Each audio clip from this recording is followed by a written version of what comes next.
Hurricane Milton, the powerhouse storm that rocked Florida and Lake County, hit us October 9th, 2024. We're taking a deep dive into Leesburg's hurricane recovery on today's edition of Inside Leesburg, Recovering from Milton.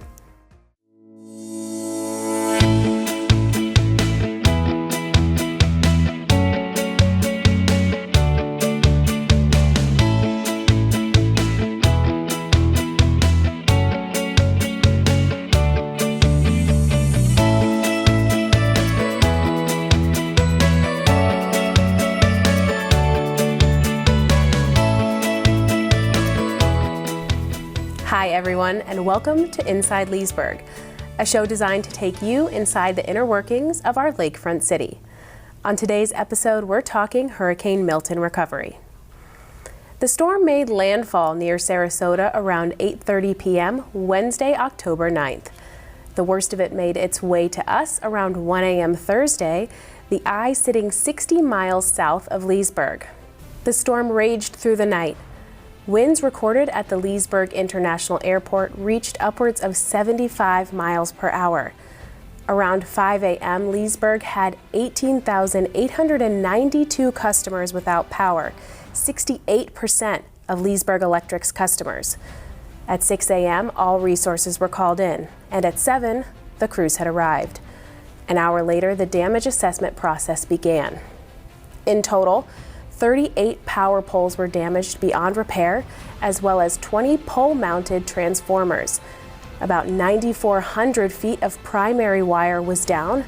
Sunnyside, Beverly Shores, Spring Lake Drive in Fruitland Park, Stock Subdivision, Treasure Island, and the Montclair area were hit particularly hard and experienced significant tree damage. But no area of Leesburg was left untouched, and recovery was an all-hands-on-deck job. Today, we talked to our city officials over a month after the storm passed. Joining me in the studio is Leesburg Police Chief Joe Iozzi. Thanks for joining us, Chief. My pleasure. Thanks for having me, Katie. First, let's talk about prep. What did hurricane prep look like for LPD? Well, naturally, preparation is critical to a positive outcome when you're dealing with an event like this. So it's important for us to make sure that all of our staff is well prepared to respond as needed. It is an all-hands-on-deck type of an event, so we had all of our divisions, respective bureaus and units, traffic, criminal investigations division, undercover officers. So we were prepared to respond in a multitude of ways. Naturally, we have to respond to our general calls for service, just like we always do, but there were other issues that we had to address. We had 2 shelters that were located here in the city of Leesburg, so we had to assign 2 officers to each of those shelters to provide security for the folks that were evacuating from the more affected areas. We also had patrols that were patrolling all of the business sectors within the city to make sure that we're providing ample security for the businesses that were closed and didn't have their business owners and other folks around there. We even had undercover officers that would also target areas that might be prone to criminal activity, that people are going to take advantage of the situation. So we were looking out for those folks just the same.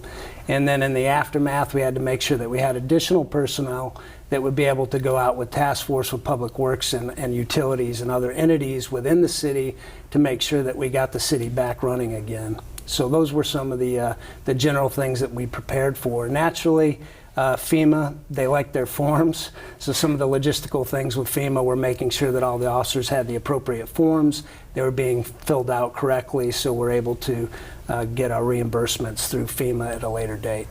Got it. Can you tell me a little bit? I understand that LPD used its rescue vehicle for a few emergencies during Milton. Can you tell me about that vehicle and the kind of emergencies that you responded to? Sure. So certainly part of that planning process was coordinating with LFD. In the event that sustained winds were to a level that ambulances wouldn't be able to respond out to locations. So naturally, those big box trucks can be like a sail driving down the road, and it can be unsafe for those folks if they're trying to respond to calls. So when I think it was 45-mile-an-hour sustained winds was the threshold that they would stay grounded. So in those events, we had a 50,000-pound plus vehicle that we coordinated with LFD, their paramedics and other staff had already dealt with that vehicle before and done some training previously. So I think they ran 5 calls when the sustained winds were to such a high degree that the ambulances weren't able to roll out. And one of those particular incidents, a tree fell through a woman's house that pinned her inside. So LFD had to extricate her from a house with the tree down inside the house. And fortunately, they were able to safely get her out of the house, and we got her onto the rescue vehicle to get her to the hospital for treatment. Wow. After the storm passed, how was LPD involved with recovery? So again, as the officers are out and about patrolling around when they're able to do that, they would call in areas where there might be trees down or other obstructions in roadways or other issues that would result from the storm. So they would call that into our communications center, and we would create a triage, a running log of where these areas are and what needs to be addressed first. So then we partnered up with Public Works and our utilities to go out to the affected areas to get first things first, getting roadways open, passable, so people can get from point A to point B. That was one of the first things that we did, making sure that the electric department had traffic control if they needed that while they were working on power lines and things of that nature. So it was important that we had additional officers that came in that were just assigned to those particular assignments. And then we still responded to calls, and we had other issues, traffic crashes and traffic lights out naturally, and other things like that we just naturally address on a general calls for service basis. Right, right. I understand that some of your officers saw the roof get ripped off of the fire station. Can you tell us a little more about that? Well, I don't know that they necessarily witnessed it, but the wind was certainly significant, and it did cause damage to Station 1. And fortunately, no one was injured in that, and hopefully they're getting back in running order again. But certainly there were a lot of trees that went down. There was significant rainfall, which made the ground saturated, and when those oak trees started catching that wind, they started to fall over. So that created a lot of damage. From my experience in previous storms, I don't recall seeing as many trees down as in this particular storm. And when trees go down, they bring power lines down, they go through houses, and they cause other types of damage that was new to us in this particular event. Yeah, absolutely. Chief, thank you so much for being here today, and thank you for the recovery efforts on LPD's part. Our pleasure. Thank you, Katie. Great. One department that I can only imagine has been in an absolute whirlwind since Hurricane Milton hit Lake County and Leesburg is the City of Leesburg's Public Works Department. Joining me now in the studio is Cliff Kelsey, the Director of the Public Works Department. Thanks for joining us, Cliff. My pleasure, Katie. Awesome. Let's start out by talking about prep. How did the Public Works Department prepare for Hurricane Milton? Well, Katie, before the storm hits, Public Works goes into action. There's many things we do pre-storm to prevent the impacts post-storm. We do many things like we remove all the park benches, anything that can be a flying debris hazard. We test and prep all our emergency generators in case we lose electricity, then the generators can provide that emergency power. We also make sure we have plenty of fuel at our fuel stations, and we fuel up all our vehicles in case we need to use them during the storm. And then lastly, we always set up a sandbag station at Susan Street for self-help sandbags so the residents can have an avenue for getting sandbags. In terms of recovery, what was done later after the immediate response? So once the hurricane passes and the streets become safe to transit, our crews go out and they recover the city. So the first thing we're going to look at are the utilities. We want to make sure people have running water and are able to flush their toilets. So the folks at the water treatment plants and the wastewater treatment plants, they're at the plants riding out this storm, trying to make sure that they don't lose the services. And then we have other crews that are going to the lift stations and the water distribution areas, making sure that the utilities are intact and are doing what they're supposed to be doing. Also, we're clearing the streets. If any trees are down, preventing emergency personnel from reaching residents in need, we want to make sure they can access them. So that's what we're focusing on. Gotcha. What is still left to be done? So what's left to be done, we're at a point where we pretty much recovered the city, opened all the streets. We never lost utilities, so that was a good thing. And right now it's pretty much debris management. there's a lot of vegetative debris that residents have recovered from their yards, and we're still going around trying to pick it up. It's going to be a long, lengthy process, but we're doing the best we can. As part of our show, we asked some citizens to send in questions they might have about the storm. One of them that we received was, why is it taking so long to recover after Milton?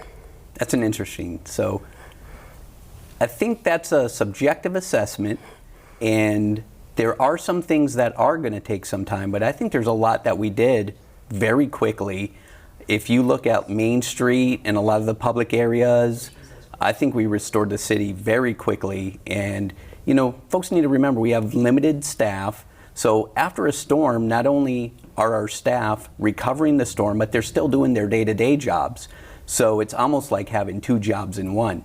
Now, we have brought in some contractors to help us assist with the vegetative debris removal, and those folks are going to be reimbursed by FEMA.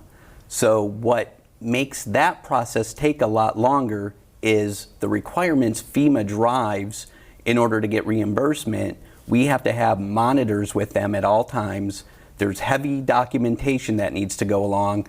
So it's not like regular bulk pickup or vegetative pickup when our trucks can just go out, grab it, take it to the dump and be done. They have to document, they have to get GPS coordinates of where those piles were. They have to weigh them when they get to the dump site. Somebody has to put eyes on and visually inspect it, so FEMA can make sure that the debris we're removing is Milton related and wasn't, you know, some debris was stored somewhere and we're trying to, you know, skirt the system. Wow, that sounds like a lengthy process. It is, but it's the process and it's what we have to deal with. Right. We also got a question on flooding. Are there any efforts underway to address drainage issues post-Milton? Good question. So one bright spot of Milton was we received an enormous amount of rainfall in a short amount of time, and that helped us identify some areas that were prone to flooding. So yes, we've identified those areas, and now what we're doing is we're assessing the infrastructure. We're going back into our old design documents to see if those were operating in accordance with designs, and we're going to work with a consultant to come up with plans to improve that infrastructure so that in future events we don't have those floodings. One area that I'd like to mention is an area in Carver Heights near Berry Park and Alabama Street. We've always known that there were some issues with the stormwater infrastructure, but not quite to the extent that Milton showed us. So what we're doing is we're expediting a project to get the residents there some relief and improving our infrastructure so that they can handle rain events like this in the future. Great. Cliff, thank you so much for being here and talking with us today, and thank you to your department for the storm cleanup. Thank you, Katie, and rest assured Public Works won't stop till the job is done. Great, thank you. Up next, we sit down with Fire Chief Joe Mara and Electric Director Brad Chase for their perspectives on the storm. We'll be right back.